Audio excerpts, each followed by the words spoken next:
Hello and welcome to the Creative Woman Cafe, a place where your creativity flows. I recently spent 3 weeks in Africa, and while wandering through the waterfront craft market in Cape Town, I came across Andre Marriott. Andre and his wife Ruth are creative visionaries who started Art at Work, which is a self-funded Black economic initiative designed to assist Indigenous women of Africa to create a self-sustained income to support themselves and their families. Here's a sample of the items that are individually handcrafted on the principle of fair trade by the Indigenous women who live in the informal settlements near Cape Town in South Africa. Let's join Andre in Cape Town and find out how business skills can change women's lives when combined with creativity. And Andre, can you tell me a little bit about what you and your wife do with this business? Yeah. Well, Art at Work in itself is a play on words. You know, the idea of Art at Work is art is creating functional art, and at work is creating working work. And the basic concept is that we work with ladies from the township near Somerset West. Take note. Working on the principles and policies of fair trade. Andre obviously has a lot of business skills, and I'm wondering, how did you learn those business skills? I used to be in the corporate industry, and in the corporate industry, things happen the same way in South Africa as anywhere else in the world. Capitalism has got a certain way when it does certain things. So you put things in certain structures and certain fundings and certain way of doing things. I closed down my business a couple of years ago. We were manufacturing metal components for the clothing and footwear industry. And with all the Chinese imports that came into the country, we couldn't sustain ourselves with regards to that. So we closed our business, sold the machinery off, and I thought, sod this, I'm going to go back to teaching art and rather do something like that. And after a little while, we realized that we actually need to do something by passing the knowledge on to somebody, because knowledge without passing it on to somebody is nothing. So you need to pass your knowledge on, whatever it might be. And I think all of us need to do that as well, you guys out there.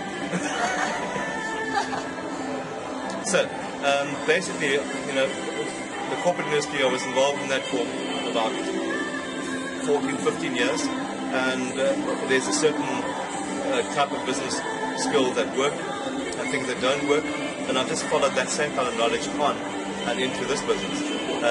How we operate is that we teach people how to a skill. We first look at we only work with women. We have one gentleman, Julius, which we covered his bases now. So basically, when a new lady comes towards us and wants to join us, we first find out what that person can do, what kind of background. A lot of people, when they were at school, were taught things like knitting or crocheting or little skills like that, beadwork by their mothers, or especially in the rural Transkei, Ciskei, or old Transkei and Ciskei, or the Eastern Cape. So we obviously look at that and we go, well, how can we utilize those things? And we try and harness things in that fashion. So we start off with one thing, take what we can from the person to see what they can do, and then hone it and make sure that we're able to pass more knowledge onto them for them to become beneficial to the whole project as a whole. The minute they are taught on something, what we do is we ensure that, or we ask them to pass the knowledge onto somebody else. The minute they pass the knowledge onto somebody else, they have an option to becoming part of the business, which is Art at Work. And when they do that, then obviously they become a member of the business Art at Work. So then we teach them about business skills and the whole development that goes on with that. So all my knowledge that I have goes on to them. The emphasis here is not what the business skills are about.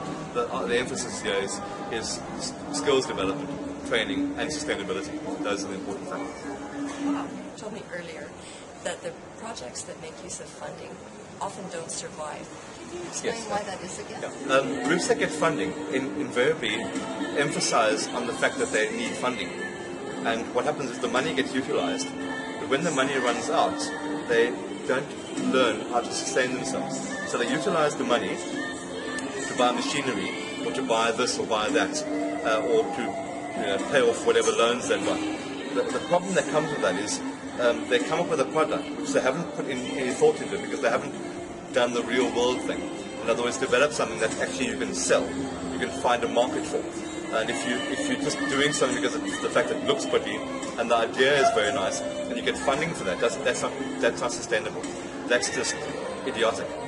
So if you look at the ratio between funded organizations versus organizations like ourselves that create our funding from the sale of our products, you'll find that the ones that create their sustainability from the sale of their products and are funding themselves are more desperate and more direct with regards to where the funding is going. It's like teaching people how to catch fish rather than giving them fish. If you give a person a fish, they don't understand the fact that you actually have to catch the fish to be able to get another fish.